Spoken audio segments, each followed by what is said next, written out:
Thank you so much for this opportunity. So today, with this really interesting case, IC for pediatric keratoconus, what I'm going to be discussing is the early clinical diagnosis, how ASOCT may help us in the early diagnosis, and comorbidities of pediatric keratoconus. So I have no financial disclosures. Pediatric keratoconus is different from adult keratoconus. It presents at a later stage of the disease. It doesn't present early. The progression is explosive in nature because the biochemical rigidity of the pediatric patients is less. It is inversely proportional to age.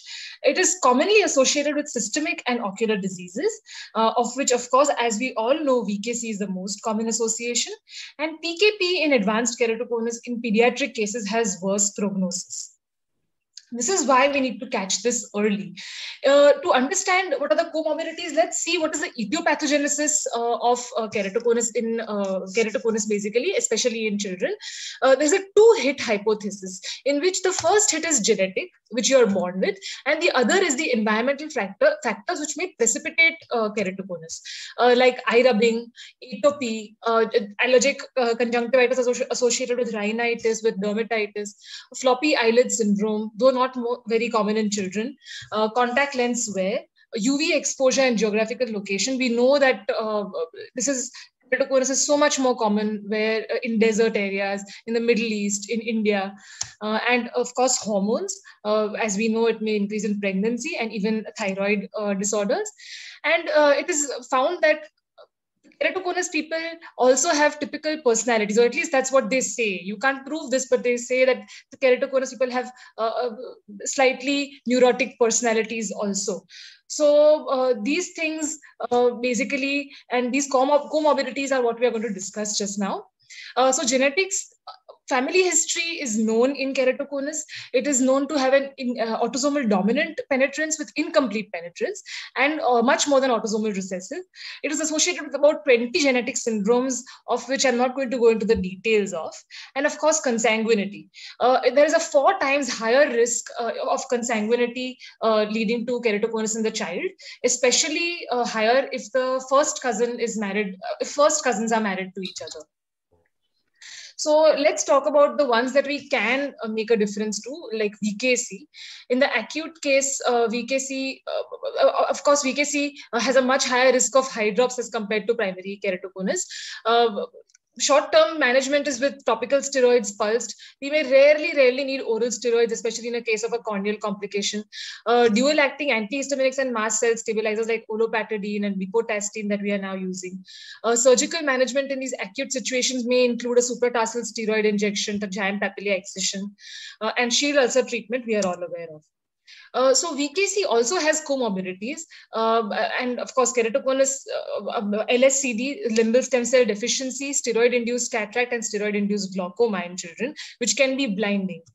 So a routine dilated fundus evaluation is absolutely necessary, and the treatment for cataract and glaucoma must be done.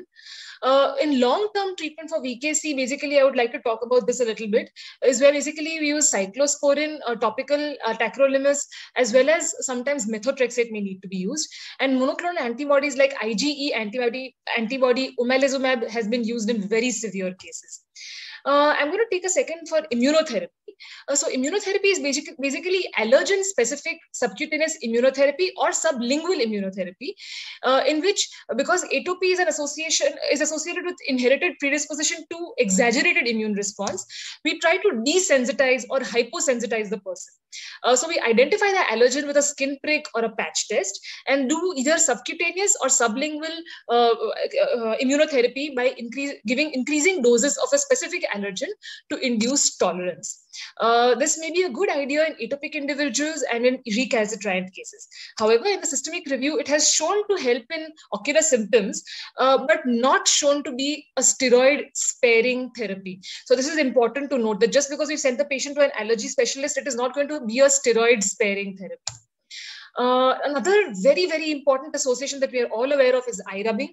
Nearly 50% of the patients of keratoconus report eye rubbing. So why do they rub? Because of course the itch. Unusual personality traits, as I've already mentioned, they are associated with compulsive behavioral psychosis, associated with syndromes like LCA, which have ocular digital sign, and of course Down syndrome, where you can't control the eye rubbing and it becomes a habit. It might even be an unprovoked habit, like a tick, like somebody licks their lips or somebody scrunches their eyebrows. Similarly, it is also known that it may be relaxing because of vagal stimulation, because of the ocular cardiac reflex, inducing a relaxing bradycardia. And this is another reason why people may rub.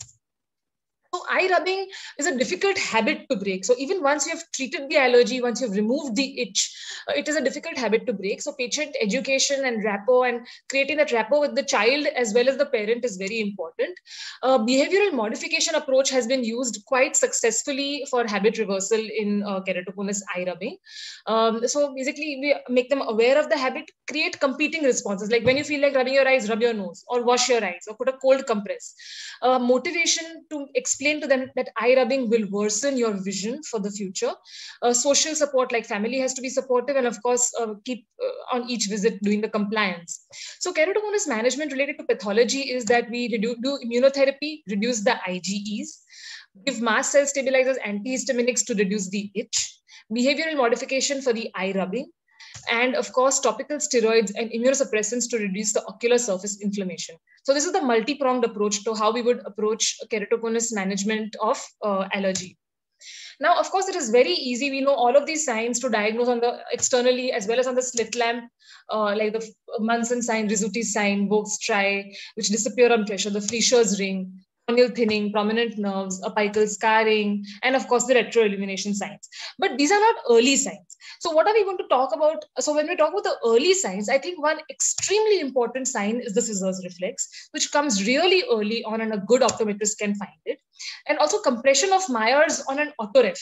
My optometrist usually comes and tells you, ma'am, please do a pentacam for this patient because, you know, there's a little bit of compression of Meyer's, even if the Ks are not very raised. So steep Ks and compression of Meyer's can be a idea on it that you can get on an autoref. So as we know, pediatric keratoconus and adult keratoconus are different. They present later and have a progressive nature very progressive nature. So we need to diagnose this early, ideally in patients with normal best corrected visual acuity with minimum or no signs. And this is a big challenge. So we should do mass screening for early diagnosis, especially in allergic eye diseases in correct geographical areas where we expect this, in patients with Down syndromes, with family history, and of course in school children with myopia and myopic astigmatism. And we can use all of the screening tools that we have at our disposal. For example, if a 13-year-old child comes with a change in glasses in the last 6 months with this refraction, not much astigmatism, refracting to 6 parts, of course, we'll do a pentacam. So normally in our daily practice, we do a pentacam or a topography to rule out keratoconus. So in the first, just in the topography here, we are seeing that, yes, there is a superior-inferior mild asymmetry. Of course, in the bad, the keratoconus has been caught. But say this patient had come to you 3 years ago with just a mild allergic conjunctivitis and a myopic astigmatism. He may have had normal topography. So then, even though topography is currently the gold standard to evaluate ectatic disorders, it does not capture all the cases at risk. So here, basically, as you can see that the patient has a subclinical keratoconus is where, I'll just go to the next slide, to just show you that keratoconus is easily diagnosed. This KC is easily diagnosed. But subclinical keratoconus, where it is form fruste or suspect, is where we are finding it difficult to diagnose early and treat early.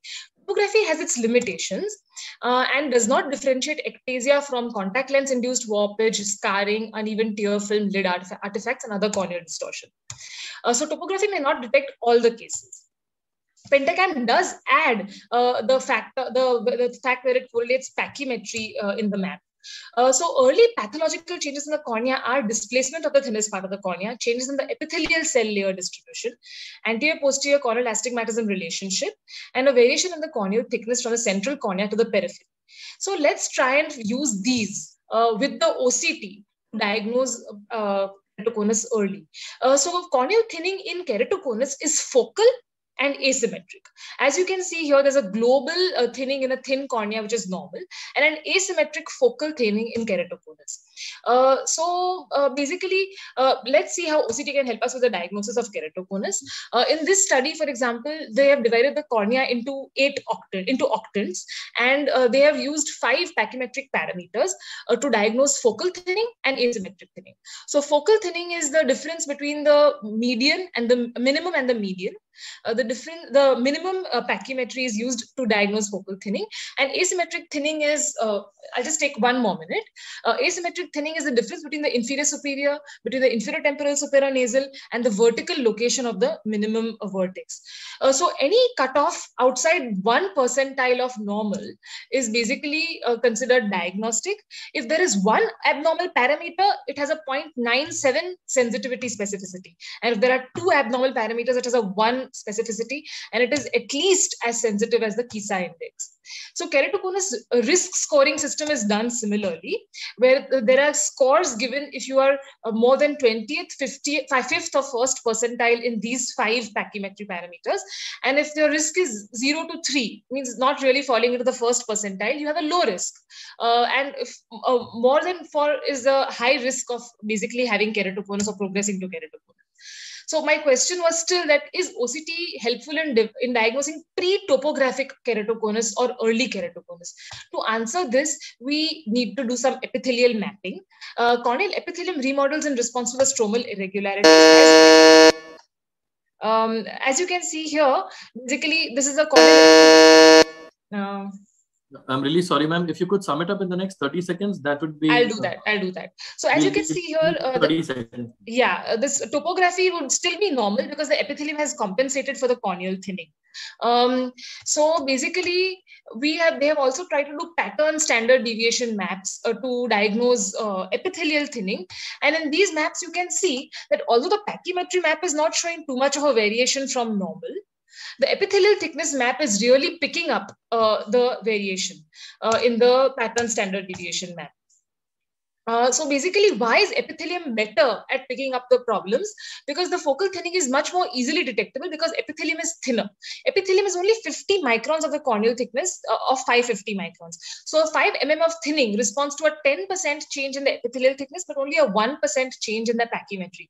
So that is one way to find out the early keratoconus.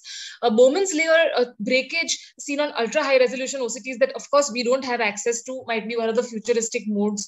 And another futuristic mode is a polarization sensitive OCT, in which because the corneal collagen lamellae are very nicely organized lamellae, it gives us a very normal birefringence.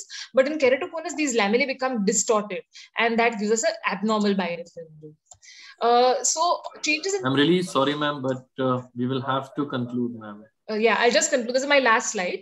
The pathogenesis of keratoconus is changes in the microstructure, changes in the stromal epithelial thickness, then corneal steepening, and then we see the clinical signs.